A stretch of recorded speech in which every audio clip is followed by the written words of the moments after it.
Chers amis, bonjour. Nous sommes le samedi 30 août 2025. Il est pratiquement 9 heures. Quelques news de l'Arménie, de l'Artsakh et de la diaspora arménienne.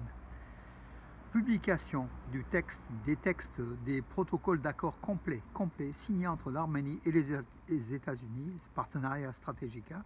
Le 8 août dernier, le texte complet a été publié donc, sur un site gouvernemental en Arménie.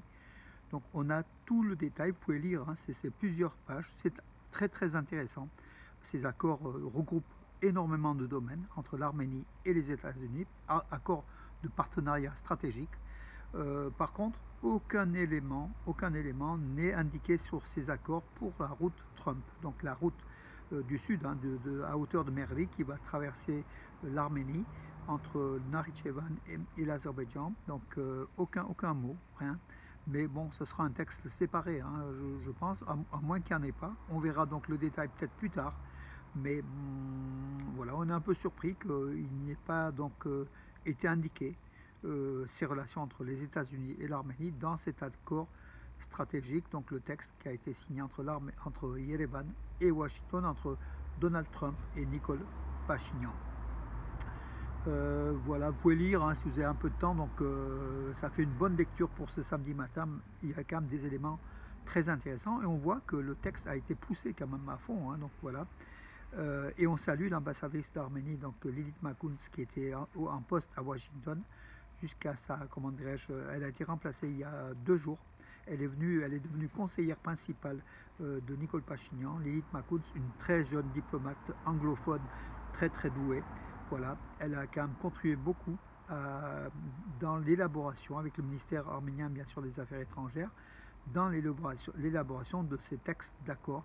Maintenant, il suffit de donner vie à ces accords, donc, puisque c'est un texte qui est écrit, signé, engagement, mais l'application n'est que du domaine il faut surveiller l'application tout simplement. Voilà, donc l'Arménie va, dans les jours qui viennent, commencer déjà à appliquer ces textes des accords avec les États-Unis. Alors en fait divers, ou plutôt donc livre Guinness des records en fait, un économiste arménien, Hovannes Gabrielian, 38 ans, il voulait traverser à la nage les 74 km de longueur du lac Sevan. Il a échoué en raison de mauvaises conditions météorologiques. Voilà, il s'était très préparé beaucoup en fait à cela. Il est resté 24 heures dans l'eau. Il avait même dépassé le milieu donc, de cette distance en fait, des 74 km.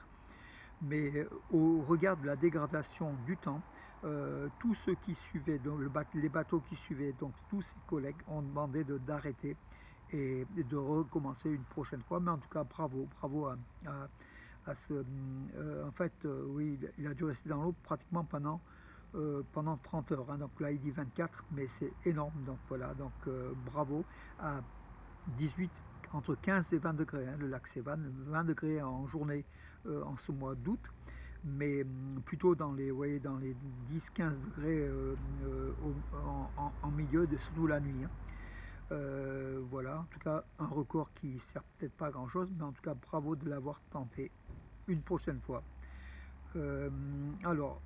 Arrestation, donc ça c'est quand même un élément quand même assez important, arrestation d'une fonctionnaire du ministère arménien des Affaires étrangères avec intelligence avec l'ennemi. Donc en fait elle était soupçonnée d'espionnage. Elle a été arrêtée il y a 1 mois quand elle revenait de Vienne, la capitale autrichienne. Elle s'était liée d'amitié et peut-être d'amour avec un Azerbaïdjanais elle lui transmettait des informations importantes, voilà, donc stratégiques, des documents top secrets. Elle a été arrêtée à l'aéroport Zvartnots, donc à Yerevan, il y a 1 mois. C'est le service de sécurité nationale qui l'a arrêtée, qui l'a communiqué, mais ça s'était passé il y a 1 mois, donc voilà, avec un peu trop de retard. Voilà, une madame donc Arakelian, elle s'appelle Ashrena Arakelian, donc voilà, donc elle travaillait dans les services clés du ministère arménien des Affaires étrangères. Elle transmettait des informations. Lors de son arrestation et son interrogatoire, elle a affirmé qu'elle n'était pas seule, qu'elle avait des complicités à voir et à suivre. En tout cas, c'est une grosse affaire d'espionnage au profit de l'Azerbaïdjan, Kim Kardashian, la célèbre people, hein, la star de la télé-réalité, l'arméno-américaine Kim Kardashian a fait encore un post donc, sur Instagram. Hein. Elle est suivie par 355 millions d'abonnés en fait, hein, sur le réseau social. Elle a posté des images de l'île arménienne de Saint-Lazare à Venise. Voilà, l'île des méritaristes arméniens, des moines méritaristes arméniens, de l'ordre des méritaristes. Voilà, elle a publié, donc surtout elle a présenté des manuscrits arméniens de cette île Saint-Lazare à des millions d'abonnés, en affirmant que c'était la troisième grande bibliothèque de manuscrits arméniens dans le monde. Voilà, donc avec des photos d'images, des images de cette île, de cette bibliothèque, de ces livres manuscrits arméniens qui sont une fortune, qui sont réellement comment dirais-je, je tourne un petit peu la caméra parce que j'ai une partie des yeux, voilà, sous le soleil, mes amis.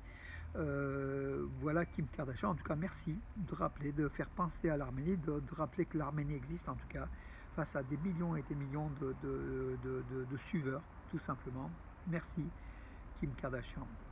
Alors attention mes amis, il y a des fausses images du mémorial arménien de Dizenagabet, du génocide des Arméniens à Yerevan, hein, qui circulent, travaillées par des IA, intelligence artificielle, des fausses images qui montrent une partie de ce mémorial, notamment les colonnes, en partie détruite.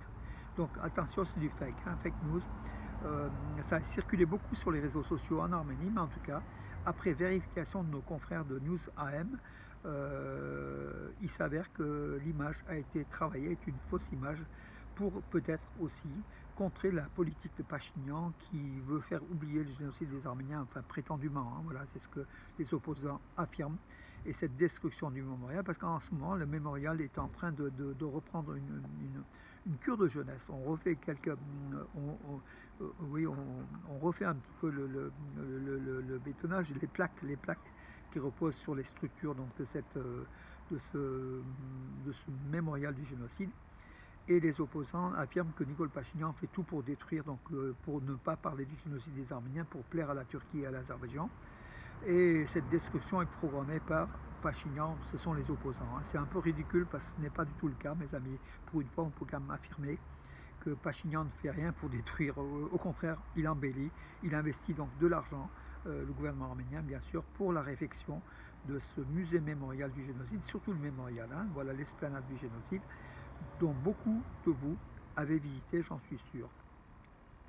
Ameria Bank, par contre, la banque arméno-russe, lance les premières cartes de crédit, hein, les cartes de paiement crédit dédiées aux entreprises, hein, des cartes numériques en fait dématérialisées. Voilà, vous avez l'image de la carte physiquement elle n'existe pas. En France, on le fait déjà depuis quelques temps. En Arménie, en tout cas, Ameria Bank, le business card donc virtuel, a mis en place et ça marche. En sport, mes amis, en UEFA Conference League, les adversaires donc, dans les phases de poule, hein, puisque Noah Yerevan, pour la deuxième année consécutive, le champion d'Arménie a atteint la phase des poules. Hein, donc elle tombe. Donc le tirage au sort a eu lieu hier à Monaco. Noah Yerevan, le champion d'Arménie, va se déplacer donc au Dynamo de Kiev, en Ukraine, en Écosse pour affronter Aberdeen. Et en Roumanie pour affronter la Craiova, donc l'université Craiova. Noah Yerevan qui va recevoir donc à Yerevan Legia Varsovie avec Vahan Pijakchan, l'international arménien qui joue dans cette équipe du champion de Pologne. Hein. Donc Noah Yerevan va recevoir aussi les Croates de Rijeka et l'équipe tchèque de Sigma. Voilà le tirage au sort, vous pouvez suivre le détail hein, de ce tirage au sort du club arménien Noah Yerevan. En tout cas, bravo, on est fiers et heureux qu'un club arménien puisse atteindre ce niveau des compétitions européennes, même si c'est la troisième coupe hein, européenne, l'UEFA Conference League. On suivra ça de près, mes amis. Voilà pour aujourd'hui, et je dis cela pour faire plaisir à notre ami Rajak Sassounsi Chilingirian, le responsable de l'émission Sport de Radio Arménie, qui a visité justement l'équipe de Noah récemment. L'équipe de Noah, il a même vu des entraînements, il a même vu des matchs éliminatoires de cette UEFA Conference League éliminatoire, donc, dont Noah Yerevan est sorti vainqueur. Voilà mes amis pour ce samedi ciel bleu, le temps un peu frais mais plutôt beau temps mes amis. Je vous souhaite une bonne journée et je vous dis à demain mes amis, à demain, bonne journée.